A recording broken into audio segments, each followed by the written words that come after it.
Hello everyone. UPSC PYQs की series में सबसे पहले हम मॉडर्न हिस्ट्री के यूरोपियंस के आगमन वाले टॉपिक से शुरुआत कर रहे हैं।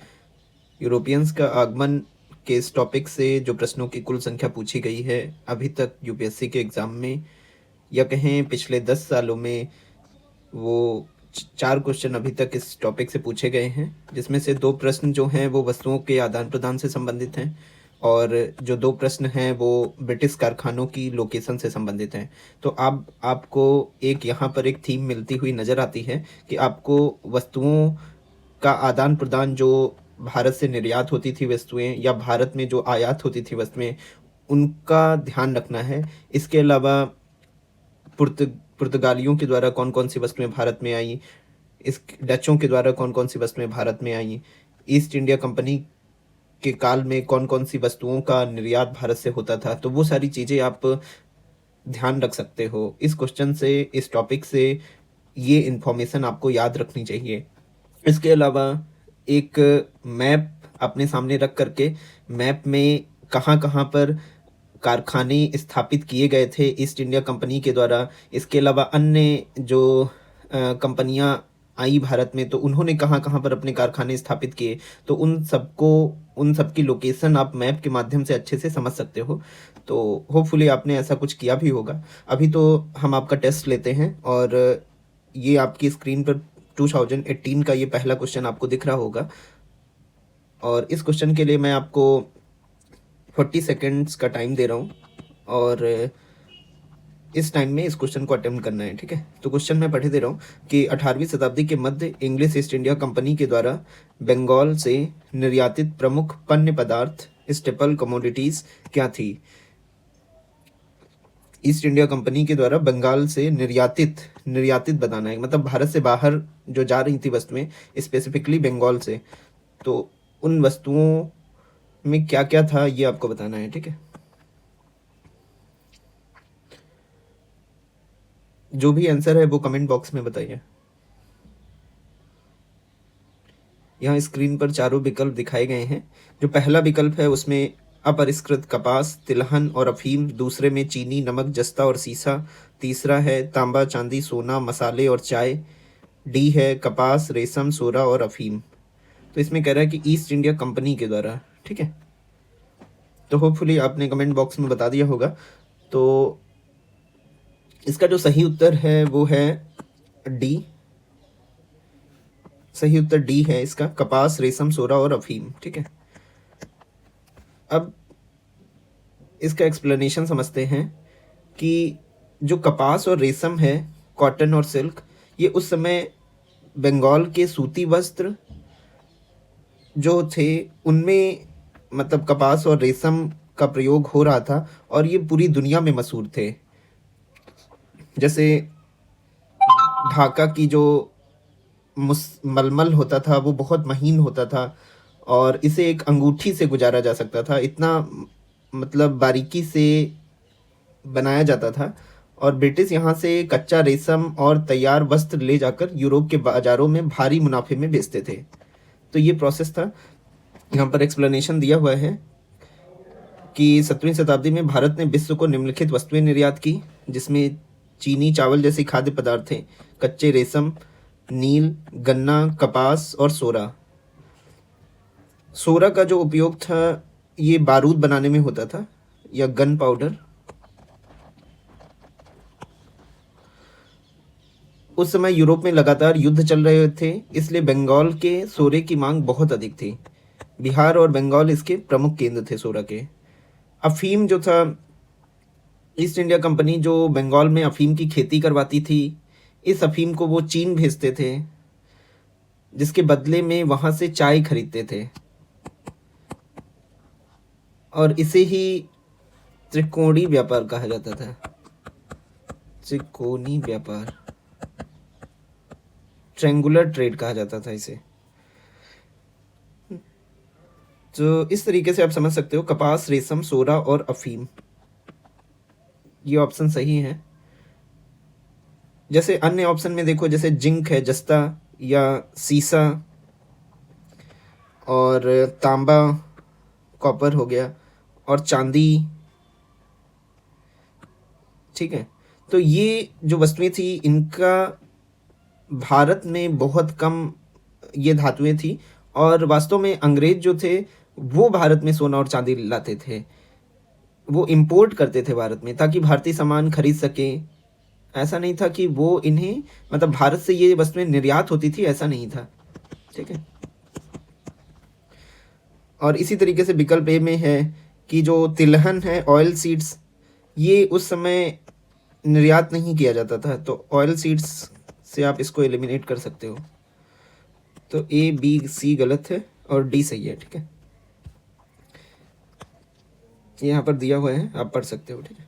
2019 में यूरोपियंस के आगमन से इस टॉपिक से क्वेश्चन पूछा गया था 2019 में। स्क्रीन पर आपके विजिबल है, कुछ टाइम आपको यहाँ पर दे रहा हूँ मैं, आप इसका आंसर कमेंट बॉक्स में बता सकते हो।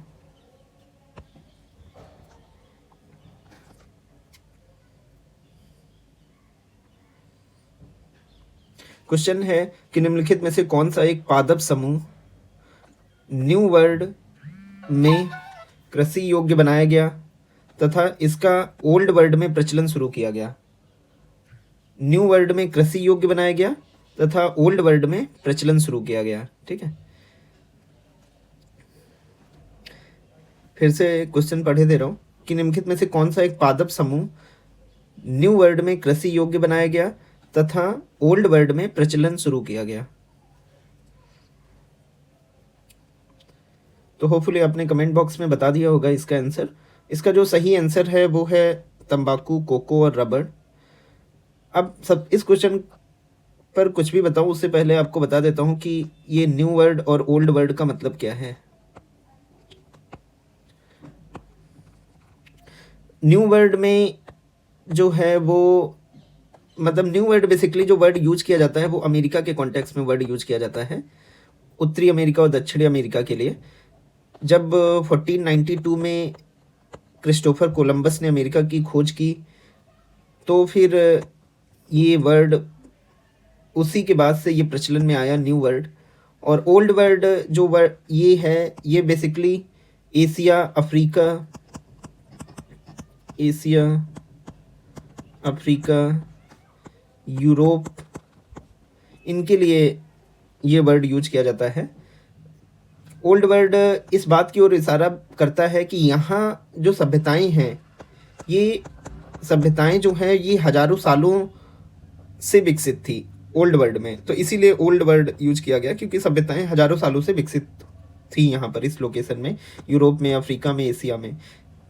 अमेरिका में इस तरीके का मतलब सभ्यताओं के विकास का या जो मानव के रहने के लिए एक मतलब ज़्यादा उपयुक्त स्थान जो है या ज़्यादा जो मानवों का जो ज़्यादातर यहाँ पर रहने की स्थितियाँ बनी वो 1492 के बाद से बनी। और यहाँ पर यूरोप, एशिया और अफ्रीका में हजारों सालों से सभ्यताएं रहती हुई चली आ रही थी। और जब इन्हीं न्यू वर्ल्ड और ओल्ड वर्ल्ड के बीच में, इन दोनों दुनिया के बीच में जब संपर्क बढ़ा तो इस संपर्क के बढ़ने से फसलों, जानवरों और बीमारियों का भी आदान प्रदान हुआ, ठीक है। और इसे ही इतिहासकार जो है, ये न्यू वर्ल्ड और ओल्ड वर्ल्ड के बीच में जो एक्सचेंज हुआ है, इसी को इतिहासकार जो है वो कोलंबियन एक्सचेंज कहते हैं। कोलंबियन एक्सचेंज कहते हैं, ठीक है। तो अब एक बार विकल्पों पे नज़र डालते हैं कि यहाँ पर विकल्प ए ही क्यों सही है। तो जो तंबाकू है ये मूल रूप से अमेरिका का पौधा है, ठीक है। वहाँ के मूल निवासी इसका उपयोग करते थे, जिसे बाद में यूरोपीय दुनिया में लाया गया। और जो कोको है ये एक तरीके का चॉकलेट का आधार है, या भी मतलब अमेरिका की फसल है। और माया और एज़टेक सभ्यताएं जो थी,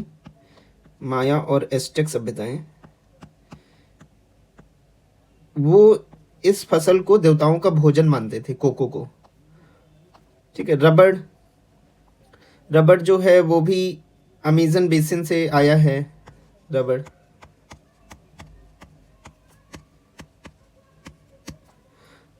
तो न्यू वर्ल्ड में इसको कृषि योग्य बनाया गया तथा ओल्ड वर्ल्ड में इसका प्रचलन शुरू किया गया। तो ये वही है, तंबाकू, कोको और रबड़। ठीक है। कपास तो मतलब इसका उल्लेख तो इंडस वैली सिविलाइजेशन में ओल्ड वर्ल्ड में मिलता है, तो इसलिए ये बी ऑप्शन गलत हो जाएगा। फिर सी में भी कपास है, फिर रबड़ और कॉफ़ी यहाँ पर हैं, लेकिन गेहूँ ये ओल्ड वर्ल्ड की फसल है, तो इसकी वजह से डी ऑप्शन गलत हो जाएगा। तो तंबाकू, कोको और रबड़ इसमें सही है। ठीक है। अब यहाँ पर आपको ध्यान रखना होगा कि न्यू वर्ल्ड में हमें और क्या क्या मिला है, ये आप ध्यान रख सकते हो। ठीक है। तो नई दुनिया के कुछ पादप समूह, आलू, शकरकंद, एवोकाडो, पपीता, स्ट्रॉबेरी, और प्राचीन विश्व के कुछ पादप, गाजर, लहसुन, चावल, चाय, सेब, अंगूर, आड़ू, जिसमें यूरोप, अफ्रीका और एशिया आते हैं प्राचीन विश्व में। ठीक है। तो इनके कुछ पादपों के नाम ध्यान रख सकते हो। यहाँ पर लिखा हुआ है कि 1492 ईस्वी में क्रिस्टोफर कोलंबस की यात्राओं के बाद कोलंबियन एक्सचेंज के परिणाम स्वरूप, तो कोलंबियन एक्सचेंज का मतलब आपको समझ में आ गया होगा, जब नई दुनिया और प्राचीन विश्व, न्यू वर्ल्ड और ओल्ड वर्ल्ड में जब इंट्रैक्शन बढ़ा तो इसी को कोलंबियन एक्सचेंज बोला जाता है। ठीक है। यहाँ पर एक्सप्लेनेशन दिया हुआ है। 1492 ईस्वी में आरंभ हुई क्रिस्टोफर कोलंबस की यात्राओं के कारण विशेष रूप से वस्तुओं के आदान प्रदान में बढ़ोतरी हुई। कोलंबियन एक्सचेंज के परिणामों ने विश्व इतिहास की संकल्पना को आकार दिया। यूरोपियंस के आगमन के इस टॉपिक से 2021 में भी एक क्वेश्चन पूछा गया है। आपको टाइम दे रहा हूं मैं, आप कमेंट बॉक्स में इसका आंसर बता सकते हो। क्वेश्चन है 17वीं शताब्दी के पहले चतुर्थांश में। अब यहाँ पर ये टाइम पीरियड आपको पढ़ते हुए ध्यान रखना है कि 17वीं शताब्दी के पहले चतुर्थांश में निम्नलिखित में से कहाँ इंग्लिश ईस्ट इंडिया कंपनी का कारखाना या के कारखाने स्थित थे या था। तो इंग्लिश ईस्ट इंडिया कंपनी के कारखाने जो 17वीं शताब्दी के पहले चतुर्थांश में स्थापित हों, उनके बारे में यहाँ पर बताना है आपको। कमेंट बॉक्स में आप इसका आंसर बता सकते हो।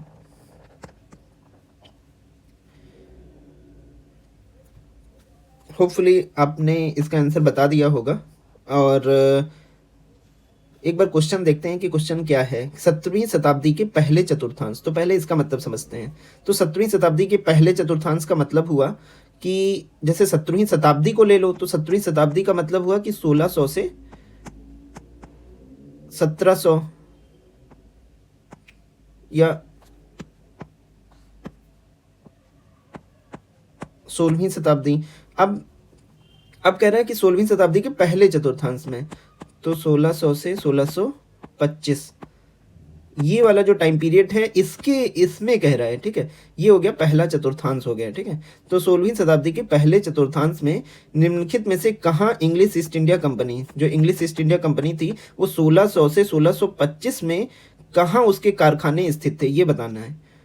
तो जैसा कि हम लोगों को पता है कि दक्षिण भारत में 1611 में ईस्ट इंडिया कंपनी का मसूलीपट्टनम में स्थापित हुआ था। मसूलीपट्टनम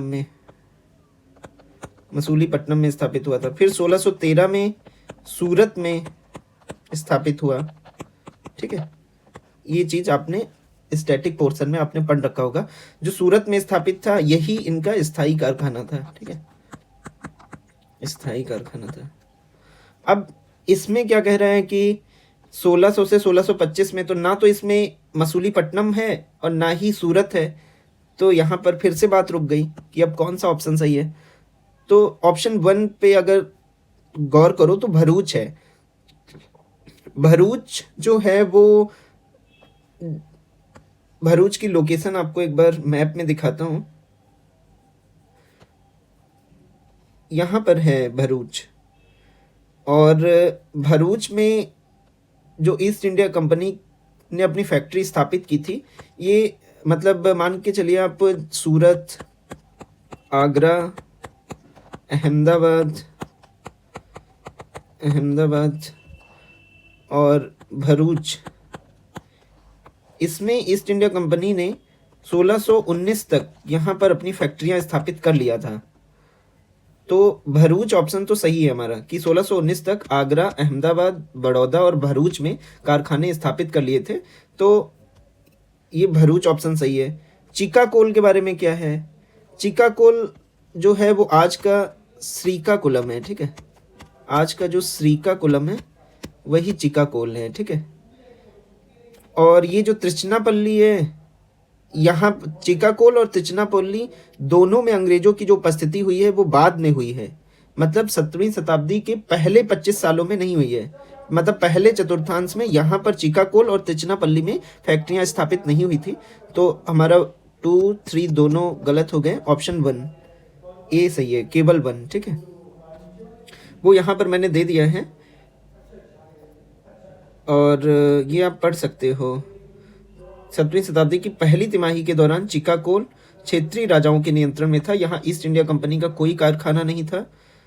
इसके अलावा कर्नाटक युद्ध के समय त्रिचनापल्ली अर्काट साम्राज्य के अधीन था, क्योंकि त्रिचनापल्ली पर कब्जा करने की घटना काफी प्रसिद्ध थी। या यहाँ भी ईस्ट इंडिया कंपनी का कोई कारखाना नहीं था।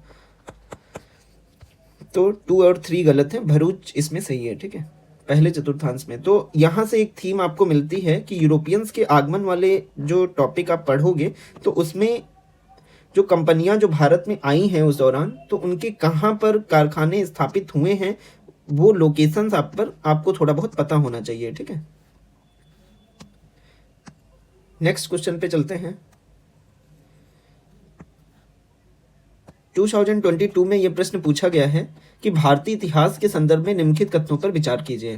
पहला ऑप्शन है कि डच लोगों ने पूर्वी तटीय क्षेत्रों में गजपति शासकों द्वारा प्रदान की गई जमीनों पर अपनी फैक्ट्रियां या गोदाम स्थापित किए।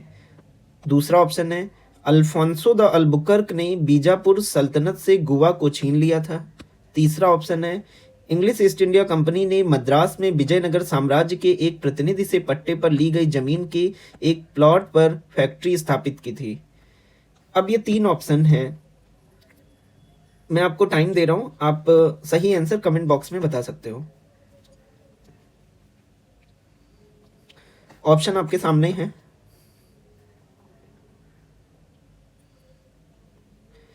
ये भी क्वेश्चन जो है ये लोकेशन बेस्ड ही है कि अगर आपको थोड़ा बहुत आइडिया होगा या कहें कि आपको औपनिवेशिक भारत और क्षेत्रीय शक्तियां किस तरीके से भारत में रही हैं वो अगर आपने पढ़ लिया होगा तो आप ये क्वेश्चन कर पाओगे।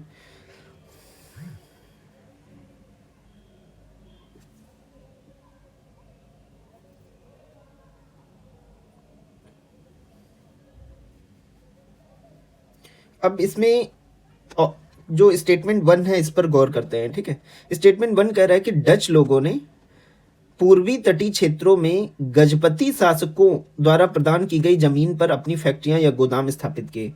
तो डच कंपनी भारत में आई थी, ये बात तो क्लियर है। और 1605 में डच भारत में आए, ठीक है। और जो गजपति शासक हैं, गजपति शासक के बारे में एक फैक्ट अगर आपको पता होगा तो फिर आप क्वेश्चन अच्छे से कर पाओगे कि गजपति वंश का जो शासन है वो 1541 के आसपास जो ये शासन गजपति वंश का शासन समाप्त हो गया था, 1541 के आसपास। अब इसमें कह रहा है कि गजपति शासकों ने डच लोगों को जमीन दिया फैक्ट्रियां और गोदाम स्थापित करने के लिए, जबकि डच तो आए 1605 में और मसूलीपट्टनम में अपनी फैक्ट्री स्थापित किया 1605 में आकर के। तो ये जो टाइमलाइन मिसमैच है इस क्वेश्चन में, और इसलिए जो हमारा फर्स्ट ऑप्शन है ये गलत हो जाएगा, ठीक है।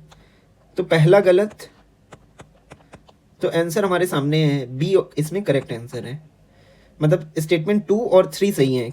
स्टेटमेंट 2 पढ़ते हैं कि अल्फोंसो द अल्बुकर्क ने बीजापुर सल्तनत से गोवा को छीन लिया था, तो ये सही है। 1510 में, ये तो बहुत फेमस फैक्ट है कि 1510 में पुर्तगाली गवर्नर अल्फोंसो द अल्बुकर्क ने बीजापुर के सुल्तान यूसुफ आदिल शाह से, बीजापुर के जो सुल्तान हैं यूसुफ आदिल शाह, इनसे गोवा को छीन लिया था। और इसे ही पुर्तगाली शक्ति का वास्तविक मतलब अल्फांसो द अल्बुकर्क को ही पुर्तगाली शक्ति का वास्तविक संस्थापक माना जाता है, वास्तविक संस्थापक भी कहा जाता है, इसलिए सेकंड ऑप्शन सही है। थर्ड, अंग्रेजी ईस्ट इंडिया कंपनी ने मद्रास में विजयनगर साम्राज्य के एक प्रतिनिधि से पट्टे पर ली गई जमीन के एक प्लॉट पर फैक्ट्री स्थापित की थी। तो ये भी सही है कि 1639 में फ्रांसिस डे ने विजयनगर साम्राज्य के पतन के बाद वहां के स्थायी प्रतिनिधि चंद्रगिरी के राजा के जो अधीन था उससे मद्रास को पट्टे पर लिया था, और फिर वहां फोर्ट सेंट जॉर्ज भी बनाया था, सेंट जॉर्ज फोर्ट भी बनाया था। तो ऑप्शन 2 और 3 सही है, और इसलिए करेक्ट आंसर इसमें बी है।